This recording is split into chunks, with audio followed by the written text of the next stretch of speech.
yung kaharian ng langit sa kay Ama Yahweh. Kaya kung po narinig yung merong mahal na princess at mahal na reyna, huwag kayong mag-alala. Darating din yan sa inyo, tatanggapin din yan. Gusto niyo bang maging mahal na reyna? Ayaw nila, ako na lang ba? God is good! All the time! The will of the Father. Yes, I will. Ako, moderator, hindi mo daw tinuro sa kanila to, kaya nakangakas sila. Maraming palakpak! Ito, pero sabi ka, dagdagan natin ng konti yung palakpak natin. Ha? Ibakas natin ng konti sa loob. Kasi pag sabi nga kanina, pag dito sa dibdib, sa tao. Pero pag sa taas, sa Diyos. Ulit, palakpakan natin ang malakas! Yawang! Yahweh! Yay! Woo! Naantok ba kayo? Praise the Lord. Hindi naantok. Ako nga, inaantok doon. Diyos ko. So sabi nga, ano nga po yung topic ko? Kung sino yung nakinig kay Ate Men? Ano daw?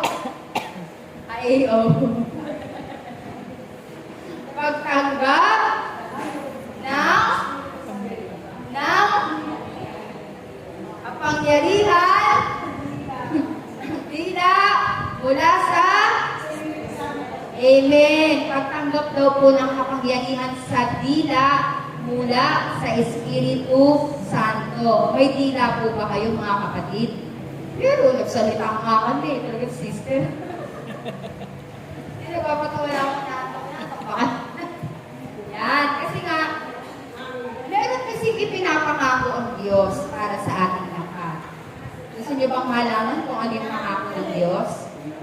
Sabi kasi ni Propeta Sophonias, sabi niya, oo, sa panahong iyon. Dumating na ba yung panahon na yon sa inyo mga kapatid?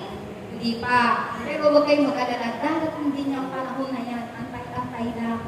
Sa panahong iyon, sabi nga, babaguhin ng Diyos ang pananalita ng mga tao. Babaguhin daw yung ating pananalita. Kailangan ba maging Bisaya muna tayo o yung Bisaya mapunta muna sa Kapampangan? O yung Kapampangan mapunta muna sa taga-Sambuang niya? Ganun ba yung sinasabi ng Diyos na babaguhin? Hindi yun. Hindi yun ang sinasabi ng Diyos. Merong pananalita na ilalagay sa inyong mga dila. Ano si ate, nakaka-amaze.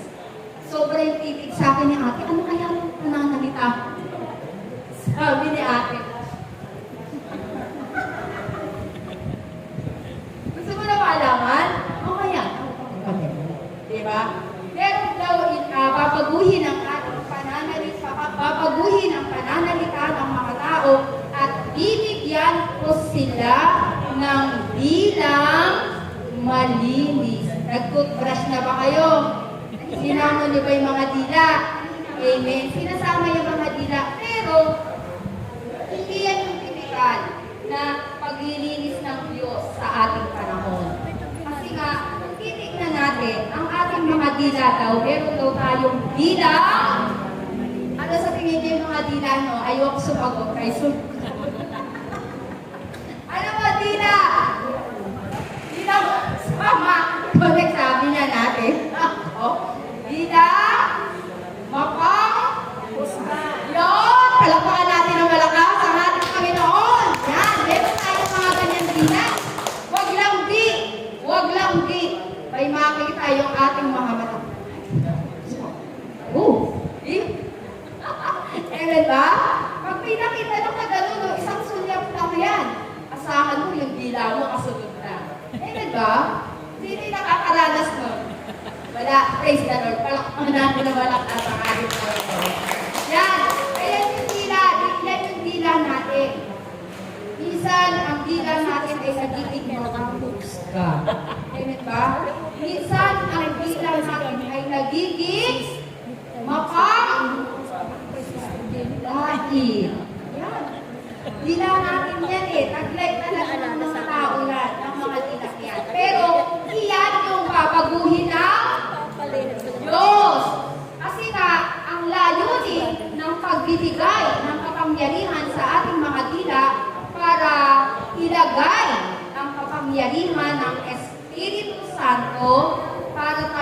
ito ay magkakaisang, magpupuri, at maglilingkod kay Amang Yahweh. Palakpakan natin ng malakas ang ating Panginoon. Sabi nga, ang dila daw kasi natin, kaya nitong manunog ng isang kagubatan. Bakit ba kayang manunog ng isang kagubatan? Kasi minsan, kapag tayo nakakarinig ng salita, di pa naman natin sure kung ito ay totoo o hindi, ang gagawin natin, ililipat na natin sa ibang dila. Amen? Diba? Kung sabi ni ganito, ganito daw. Oo nga, sabi ni ganito, ganun daw. Oo nga, sabi. Hanggang lumaki tayo, sunog. Nakagawa na tayo ng isang malaking sunog. At, sabi nga, ang dila daw natin ay ginagamit daw natin sa pagpupuri sa Diyos. Totoo ba? Totoo? Totoo? Nakasan nyo naman. Amen. Amen. Palakpakan natin na malakas ang ating Panginoon. Diba? Ginagamit natin ito pagpupuri sa Diyos. Ginagamit din natin ito sa pagpananalangin, sa paghingi. Ama, bigyan mo naman ako ng ganito. Ama, bigyan mo naman ako. Lord, pengi ako nito. Lord, pengi ako niyan. Lord, pengi ako nito. Pero pag nakita na natin, nakawit na namin ako. Diba? Ginagamit daw natin ito sa pagpupuri sa Diyos, and at the same time, ginagamit natin din ito sa panlalait sa ating mabuti ba yun? Ewan ko lang. Siyempre hindi. Kaya nga papaguhin ng Diyos eh. Gusto nyo ba? Nag-iisip pa. Gusto nyo bang mabago?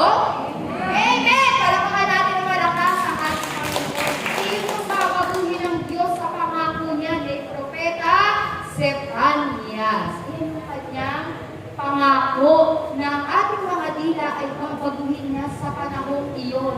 Alam niyo mga kapatid, lahat naman tayo, kapag tayo'y wala sa gawain ng ating Panginoon at lahat tayo ay hindi pa nakakaranas kumbaga ng gawain sa ating Panginoon, pare-prehas ng bilang natin.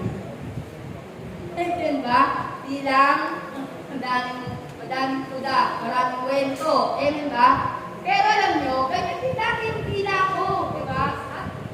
At minsan, syempre, hindi pa rin ako nakakaligtas yan. Syempre, hindi ba ito sinasabing perfecto ako? Diba?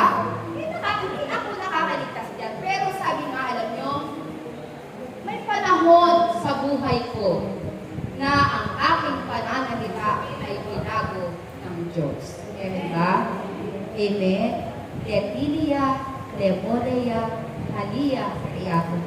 Ayan yung mga dila, ayan yung salita na ibinigay ng Espiritu sa aking dila. Anong tawag doon? Yun ay power of tongue or speaking in tongue. Yan yung ibinigay sa akin nung ako ay umattend din ng seminar. Katulad nyo din ako. Nakaupo dyan, nag-aantay kung ano mangyayari, inaantok, masakit ang ulo. Ganyan din ang aking maranasan noong panahon iyon. Tinitingnan ko rin, sinisipat ko ng aking mga mata ang mga speaker na tumatayo sa aking harapan. Ganyan din ang ginawa ko noon. Pero, nung panahon din iyon, binago ng Diyos ang aking pananalita. Amen ba? Amen. Kaya yung pag-upo nyo dyan, hindi yan sayang. Malay nyo, ito yung panahon na babaguhin ng Diyos ang inyong pananalita. Gusto nyo ba? Ano ko mag-iisip ko? Sandali, pag-iisipan ko muna, sister. Hindi ko maintindihan yung sinabi mo. Hindi ko talaga maiintindihan yun. Kasi ang dila ay talagang ligado yan sa Espiritu Santo. Ang una, yung pagsasalita sa iba't ibang wika, at meron namang magpapaliwanag ng aking sinabi. Merong tagapagsalin. Kumbaga, kapag ang isang contestant ay sumasali ng beauty pageant, merong minsan pag hindi kayang i-translate ko, iba yung lengguwahe niya. Merong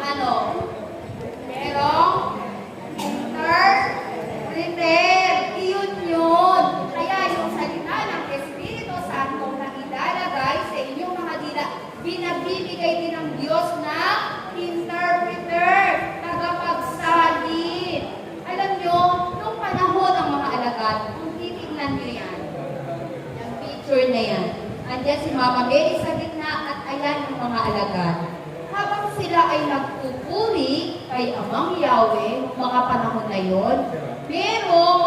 Merong isang malakas na hangin na animoy pagulot ng malakas na hangin na umihip sa kanila.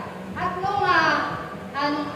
nung tagpong iyon, merong lumapag sa kanila ng mga animoy dilang apoy na sumisimbolo sa Espiritu Santo. Bukod sa simbolo ng kalapati ang Espiritu Santo, sumisimbolo din ang Espiritu Santo sa dilang apoy. At yung dilang apoy na yun na lumapag sa mga ulo ng mga alagad na naroon na nananalangin, ito yung kapangyarihan ng Espiritu Santo na nagbigay ng kapuspusan sa kanila noong araw na iyon. At anong nangyari? Nakatulog sila. Hindi mo. Silang lahat ay nakapagsalita sa iba't ibang wika. Yan ang kapuspusan ng Espiritu Santo. Kaya mamaya, baka dumating yan sa inyo yung panahon na yan. Amen ba? Amen ba? Palakpakan natin ang malakas. Praise Yahweh. Kaya nga nung panahon na yun, na umattend ako ng seminar na sinasabi ko sa inyo, na ganyan din ang ginagawa ko, nakaupo, nakikinig, tinikitigan, kung may bulangot, tinititigan, kung may kung maganda, di ba? Ganyan tayo. Di ba? Ganyan niya pinagpala ang aking dila noong araw na yun. Amen ba? Palakpakan natin ang malakas ang ating Panginoon. Sabi nga, ang kapangyarihan sa charismatic ay merong tatlong kapangyarihan. Power to know, power to do, and power to say. Yung kapangyarihan sa dila. Demonia, Etinia, Mokoyo, Haya.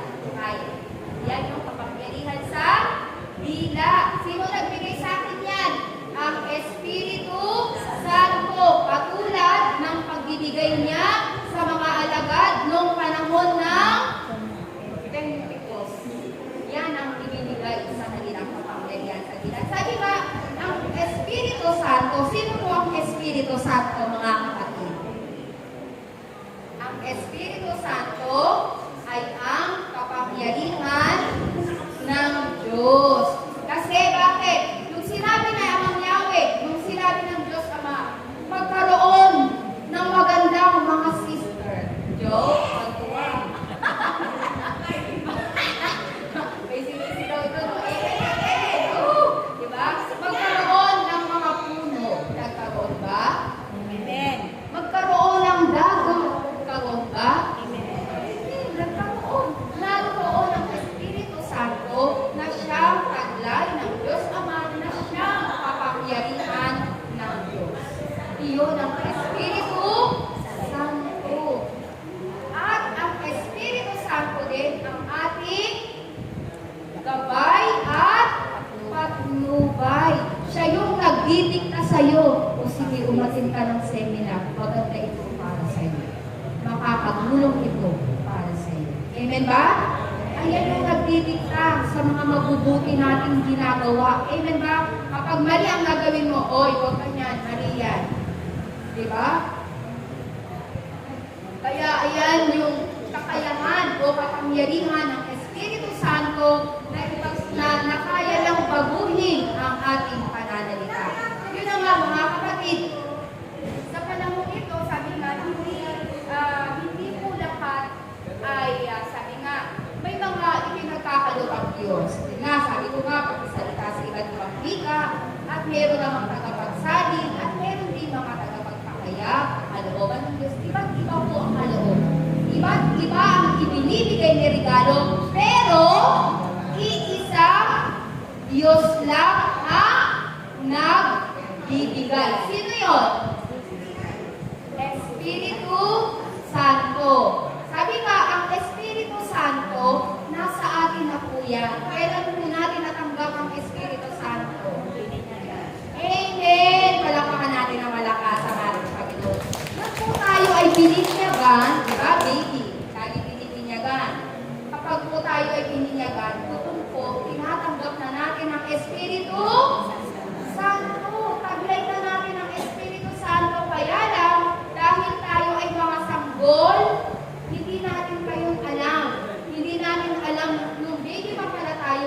Inabot na natin ang Espiritu Santo. Kasi bakit? Hindi pa.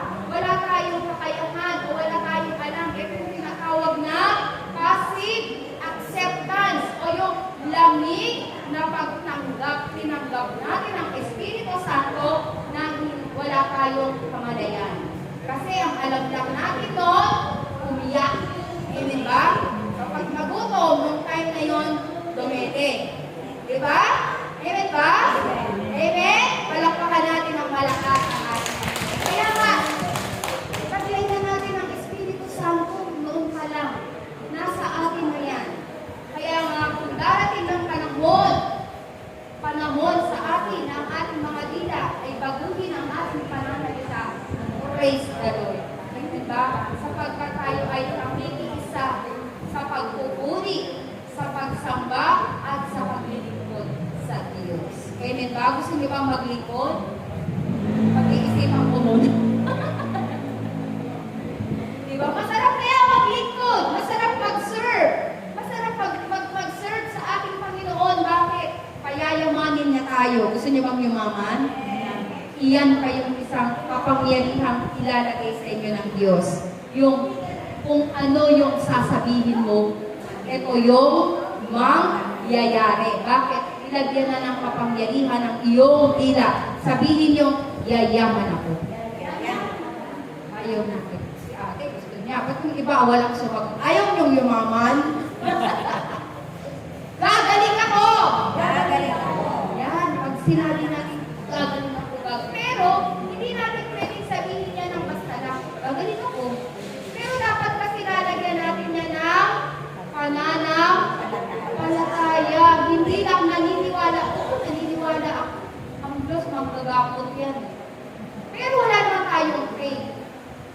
Dapat, kapag meron tayong sinabi, na andun yung ating pananampalataya 100%. Hindi yung kagaanin lang. Gagaling ako. Pero parang, hindi. Kasi ano na to eh. Malala na to sa diba? Magkakapera ako? Hindi. Butas na kayo puso ko eh. Paano ko malalim na to? Kailangan, nandun yung ating pananampalataya. Hindi lang basta paniniwala. Bakit? Bakit kailangan ng pananampalataya? Kasi kapag nasa paniniwala lang tayo, alam na natin yan, itinuturo yung paniniwala. Halimbawa, pag sinabing 1 plus 1 equals 2. Si ate, parang may nag-aantay pa na ibang sagot na galing sa akin eh. Kaya makasagot. Siyempre kaya itinuturo, grade 1 pa nga lang tayo, alam na natin yan eh. Diba? 1 plus 1 equals? O, alam na natin yan eh. Yan yung pinaniniwalaan natin. Pero yung pananampalataya, kasi hindi ba natin nakikita? Alam niyo yun? Yung hindi mo alam na saan mo huhugutin yung ganun kung wala kang pananampalataya. Kaya dapat may pananampalataya ka. Paano ba yung ginawa ng babaeng Kananea yung kanyang pananampalataya? Diba? Yung ginawa niya nun, sabi niya, diba, yung pagkakataon nun, meron siyang sakit, dinudugo siya ng time na yun. Ano ba yung ginawa niya? Ano bang sinabi niya doon? Ako, pahawakan ko lang talaga yung laylayan ng damit ng ating Panginoon. Gagaling ako. Amen ba? Kita niyo yung faith niya? Ganun dapat yung ating faith. Ganun dapat yung ating pananampalataya. Ang ating pananampalataya na merong gawa. Hindi yung pananampalataya walang gawa. Kapag walang gawa, yung ating pananampalataya, anong tawag? Patay na pananampalataya. Kaya dapat yung ating pananampalataya ay lalakihan natin ang gawa. Amen ba? Palakahan natin ang malakas. Kaya nga sabi nga, ang ating, kasi nga, ang demonyo kasi, naniniwala din yan. Naniniwala din siya na may Diyos. Ang demonyo, kasama din natin yan. Kasama din natin nakaupo yan dito. Diba? Bakit? Kasi, pakiramdaman niyo yung mga mata niyo. Pag iyan, inaantok na yan. At idinuduyan niyo yung mga mata niyo, nandyan na si Tanya. Amen ba? Amen ba? Kaya yan, kaya sinasabi na nga, sa bawat seminar, andyan dyan, katabi natin si taning. Katabi natin ang demonyo. Bakit? Sige, matulog ka. Huwag mong pakinggan yan, Sister Tess. Amen ba? Kaya katabi natin yan. Kaya dapat meron tayong pananampalataya. Hindi ako matulog kayo. Lalaman ako. Ganun. Amen ba? Amen! Kasi, di ba? Ganun ang ating dapat na pananampalataya. Sister, bakit ba natin kailangan mabago ang pananalita at magkaroon tayo ng kapangyarihan sa dila? Kasi, meron tayong kalaban. Meron tayong kaaway. Sino yung kaaway natin? Asawa natin? Hindi natin kaaway yun. Hindi natin kaaway yun. Ang kaaway natin yung masamang espiritu na nagtatanim sa kanila ng kasamaan. Hindi natin sila kaaway. Ibinigay nga yan ng Diyos sa atin para maging partner natin. Uy, hindi nga. Humuhugot ka.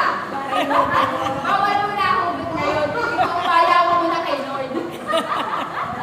Ay, Diyos ko Lord. Ibinigay nga yan kaya lang, nadadaya sila ng ni Satanas. Nadadaya sila. Kaya ka ang ating mga dila ay lalagyan ng kapangyarihan para tayo ay makalaban. Kaya mo bang labanan ang masamang espiritu? Paano? Wala pang kayo kapangyarihan. Kailangan bago tayo lumaban, meron ng kapangyarihan ng ating mga dila. Bakit? Kasi yung masamang espiritu na nakayakap doon sa iyong asawa o sa iyong mga kung ano-ano, malalayasin mo yan. Amen ba? Malalayasin mo yan. Katulad ng mga alagad. Sabi nga doon sa aklat ng Marcos, silang lahat ay magpapalayas ng demonyo. Ang Marcos, silang lahat, basta nasa aklat ni Marcos, sila ay magpapalayas ng demonyo at magsasalita sa iba't ibang wika. Ang lalaki!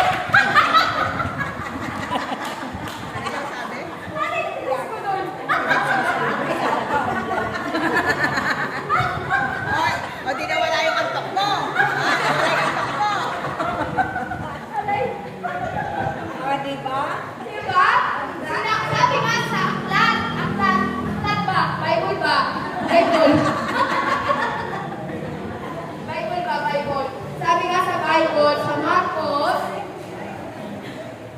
silang lahat ay magpapalayas ng demonyo at magsasalita sa iba't ibang wika. Kailangan pala kung nagpalayas ng demonyo, may kasabay na pagsasalita sa iba't ibang wika. Paano nga kung wala kayo nun? Paano kayo magpapalayas? Wala. Diba? Hindi kayo makakapagpalayas kasi wala kayo nun. Wala kayo magsasalita sa iba't ibang wika. Kaya nga, ito yung panahon na kailangan makamit natin yan. Makamit nyo yan. Kasi meron na pala ako yan. Kayo, kapag makamit nyo yan. Amen ba? Kasi, ang pagpapalayas kasi, mga kapatid, dapat hindi lang yan. Dapat consistent ba? Yung kailangan lagi ba? Hindi yung, kasi alam mo, pag sinabi ko, ikaw sa mga spirito, lang pang-aano. Lumayas ka. Tapos nagsalita ka sa iba't ibang wika. Tapos hininto ka na, hindi pwede, kailangan tuloy-tuloy yan. Bakit? Dapat hindi kayo nito. Bakit? Sabi nga, kapag tayo daw po ay nagpapalayas ng demonyo sa isang tao, aalis yan kasi nga pinapalayas mo. Babalik yan. Pagbalik niyan, mas madami. 8 na yata. Kasi pag pinalayas mo yung isa, plus maghahatak pa ng 7, pagbalik, ilan na? 8 na. Di mas matapang. Mas malakas ang pera. Mas malakas. Eh, ba? Kaya dapat, kapag tayo nagpapalayas ng masamang espiritu, dapat talagang buo ang ating loob at meron tayong kayo ng masamang espiritu. Halimbawa, kaya dapat, yung tawag dito, yung kailangan walang hihinto. Ang huminto, talo. Walang hihinto. Amen ba? Amen ba? Amen. Huwag tumawa, Ayan, di ba? Sabi ko sa ganito. Pag sinabi kong tuko, ang sasabihin nyo ay talo kita. Pag sinabi ko ulit tuko, ang sasabihin nyo ay talo mo ko. Ako tuko lang. Kayo, talo kita. Talo mo ko. Talo kita. Talo mo ko. Yun ang sasabihin nyo, Amen ba? Sige, sample. Tuko. Wala, magsalita kayo. Okay. Tuko. Talo kita, talo mo ko. Okay, tuko. Huwag muna, antayin mo na ako magpupulit. Tuko. Tuko. Tuko. Yan, kailangan ganyan ang pagpapalayas, hindi yung, at saka pagpapalayas, talo kita, talo mo ko. Kailangan kayo, may tapang, gano'n. Okay, talo kita. Ay, talo kita. Sorry. Tuko! Tuko! Tuko! Tuko! Tuko! Tuko! Tuko! Tuko! Tuko! Tuko! Hoy, dagdagan mo ko ng talo mo ko. Diba? Talo kita, talo mo ko. Ulit! Hey! Dali na, i-ready na yung pagkain. Pagkas, kakain na tayo. Woo! Okay. Tuko! Tuko! Tuko! Tuko! Tuko! Tuko! Tuko! Tuko! Tuko! Tuko! Tuko! Tuko! Tuko! Tuko! O, ate, bakit? Diba? Ganyan dapat ang pagpapalayas, hindi yung ihinto ka na. Pagtambak-tambak na, dami na, tambak-tambak na, diba? Nagkasawang espiritu. Naandyan dyan na espiritu, naandyan dyan sa iiyak dapat. Ano ka pa din? Diba? Kailangan matapang ka pa din. Amen ba? Kaya nga mga kapatid, iyan po yung dahilan. Bakit po kayo nandito? Kasi po, yung inyong pananalita ay babaguhin po ng Diyos. Amen ba? Katulad, pero sabi nga, ayan po kasi ang tatanggapin ng isang tao merong pananampalataya. Iyan yung, sabi nyo nga kanina, sumasampalataya ka kayo sa Diyos. Diba? Nasaan ang kapangyarihan nyo? Wala pa, no? Oo, mamaya bibigyan kayo. Sabi ganun, sino magbibigay? Amen! Palakpakan natin ang malakas ang ating Panginoon. Hindi po kami ang magbibigay, ha? Ang Espiritu Santo po ang tatlong persona ng Diyos. Amen ba? Amen? Palakpakan natin ang malakas ang ating Panginoon. Pero sabi nga, paano ba namin to, sister, makakamit? Diba, kanina kung narinig nyo, meron kasi itong key to unlock the power of God. Meron palang susi. Ano yung susi? Mamaya mag-aliluya kayo. Kasi sa pamamagitan ng aliluya, dito mabubuksan ang kapangyarihan ng Diyos. Amen ba? Amen. Kaya mamaya kailangan sinukan nyo yung mga bibig nyo, para lang kayo kumain ng bubble gum. Pero dapat, magaling kayo. Ibubukan nyo yung bibig nyo para pumasok yung, para bumukas yung kapangyarihan ni Amang Yahweh. Palakpakan natin ang malakas sa atin. Pero sabi nga, kailangan sa ating, kung tayo ay nagnanais ng mga regalo ng Espiritu Santo, dapat consistent tayo. Dapat meron tayong mga prayer meeting na dapat natin aamingan. Dapat hindi lang dito natatapos yung ating pag-attend. O kaya naman, sa inyong tahanan, pwede kayong magbukas ng mga prayer meeting. Bakit? Bakit natin kailangan gawin ito? Kasi kapag meron kayong prayer meeting sa inyong bahay, iyon yung magiging daan sa inyong paglago ng inyong pananampalataya. Kasi pag alis natin dito, minsan hindi na tayo nagkikita-kita. Amen ba? Nagkikita-kita na lang tayo dyan sa loob. Sige na yun. Pero kapag kayo ay may gawain sa inyong bahay. Naku, tsak yun, pagpapala ang inyong tahanan. Amen ba? Amen ba? Alam nyo, meron ka tayo dating sister eh. Dati, yung mga tinda nila, minsan sinishare nila sa amin. Na minsan, hindi na upos yung tinda nila. Minsan, gabi na, hindi pa ubos yung tinda nila. Pero simula, nung bukas sila ng prayer meeting sa kanilang bahay, Diyos ko, sila nga yung tawag dito, sumusungko sa dami ng offer ng kanilang public. Amen ba? Pero dati, sinishare nila yan.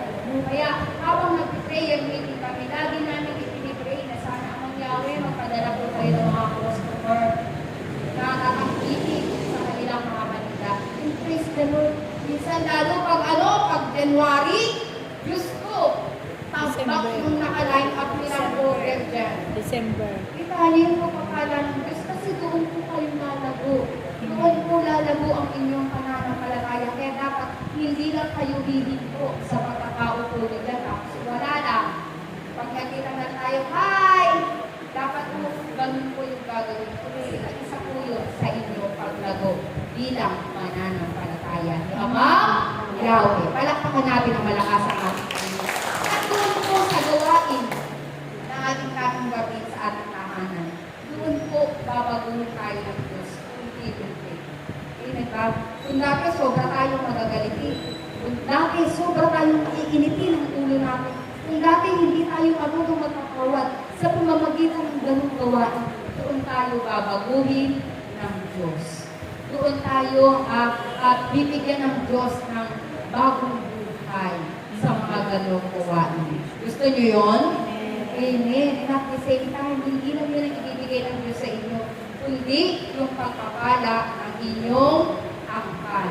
Amen ba? Kasi ginagawa niyo yan hindi para sa inyong sarili, kung hindi para sa inyong lahi. Amen ba? Huwag kayong huminto. Katulad ng pagpapalayas natin kanina, himinto kayo agad. Bakit hindi kayo hihinto? Maubusan na tayo ng hindi na dito lang, hindi tayo hihinto. Dapat tuloy-tuloy yung ating gawain. Tuloy-tuloy yung prayer meeting kasi kasama yon sa inyong paglago. Kaya nga dapat, syempre dahil nga doon sa ganung gawain, tayo papaguhin ng Diyos. Syempre, papaguhin na ng Diyos. Unti-unti ang ating mga ugali. Papaguhin niya ng Diyos. Nakikita niyo yun, yung hamon yun.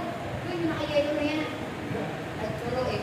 Dati tumutugtog lang yan sa mga beer garden. Yan. Pero tingnan niyo naman, galing gimitaran niyan, di ba? Binago na siya ni Amang Yahweh unti-unti. Pinagaling pa siya ni Amang Yahweh unti-unti. Di ba? Kailangan kasi, bago natin makalit yung mga gandang regalo, meron tayong pagtalikod sa ating kasalanan. Amen ba? Yan. At yung mga gawain na yan, atin na yan. Katulad, may gawain tayo sa simbahan, meron tayong mga prayer meeting, kumakin kayo dyan. So, kaya naman, mas maganda magpa-prayer meeting kayo sa bahay nyo. Amen ba? Amen ba? Amen ba? Palakpakan natin ang malakas sa ating Panginoon. Kaya po, mga kapatid, mamaya po, ililay hands po kayo ng ating mga elder para kung paano ang mga alagad doon. Kasi ang mga alagad, nakamit nila yung kapangyarihan sa dila at kami po sa aming panahon, nakamit namin ang kapangyarihan sa dila na kung saan kami po ay nakapagsasalita sa iba't ibang wika at meron namang nagpapaliwanag yung aming mga sinasabi. Sabi nga po kasi, ang nagsasalita sa iba't ibang wika ay sa Diyos, nakikipag-usap. 1 Corinto 14:2. Yan. Ang nagsasalita sa iba't ibang wika ay sa Diyos, sino ba gusto niyong kausap? Siyempre, ang Diyos, araw-araw. Marami pong paraan ng pakikipag-usap natin sa Diyos, lalo na po kapag tayo nagdadasal. Diba, nakikipag-usap tayo sa Diyos? Marami pong paraan at ngayon po, sa ating panahon, nakikipag-usap tayo sa Diyos. Amen ba? Kaya nga ngayon, kakausapin kayo ng Diyos. Sa pamamagitan ng regalo sa akin ng kapangyarihan ng pagsasalita sa iba't ibang wika at kung aking kapatid naman ay pinakalooban ng pagsasalin ng aking wika. Na ipinagkaloob ng Espiritu Santo. Sa inyo, aking mga kapatid. Ito ang panahon upang kayo ay paanyayan ng Diyos sa ganitong pagkakataon. Ito'y mga himala at iwaga sa inyo. Kaniminsan hindi ninyo pinangarap sa inyong mga buhay. Subalit ganon, kayo kanyang pinahalagahan. Kung kaya't sa pamamagitan ng pangungusap niya sa paanyaya ng inyong mga kapatid, eto kayo, pinagpala dyan sa mga upuan na yan na kanyang itinakda upang upuan ang bawat isa sa inyo at pakinggan ang kanyang salita. Narinig mo? Ito daw po ay isang huwag na nagmumula sa Diyos. Kahit ako dati hindi ko alam, mga kapatid. Kahit ako hindi ko inisip na darating pala ako sa ganitong tagpo ng aking buhay. Na ako pala ay makakapagsalita sa iba't ibang wika at makapagsalit ng mga wikang ito. Na kung saan, hindi ko inisip na meron palang ganito. Akala ko kasi ang mga regalo ng Pinos, di ba? Regalo yan eh. Material na regalo. Di ba? Material na regalo. Kotse, regalo yan. Bahay, pwede kang regaluhan. Amen ba? Material yan na regalo. Pero sabi nga, meron pang physical na regalo. Katulad ng ating sister, yung kanyang katangusan ng kanyang ilong. Physical yan, tawag yan, likas ang tawag yan. Likas na regalo. Pag silang mo pa lang, ikaw ay meron ng ilong na napakaganda. Amen ba? Yan, likas yan. Pero, yung nangyayari sa atin ngayon at yung ibibigay sa inyo ng Espiritu Santo, ito yung tinatawag na regalo ng Espiritu Santo o spiritual gifts. Iririgalo yan sa inyo. Ibibigay yan sa inyo. Kapag natuwa ang Diyos sa inyo. Kaya mamaya, pag sumayaw kayo, balinin nyo na. Bigay nyo na ako. Huwag nyo na to. Bakit? Kasi gusto nyo marigaluhan kayo ng Diyos. Ay, meron pa ng regalong pang-katawan, pang-material, pang-physical, at meron din palang pang-spiritual. Ayaw nyo nun, kompleto regalo nun. Amen ba? Amen? Amen ba? Palamakan natin na malakas ang ating Panginoon. So, mamaya po mga inilayhans po kayo ng ating mga kapatid para yung regalo na kung saan ibinigay sa mga alagad, ibinigay sa amin, at ibibigay din sa inyo. Amen ba? Salamat po mga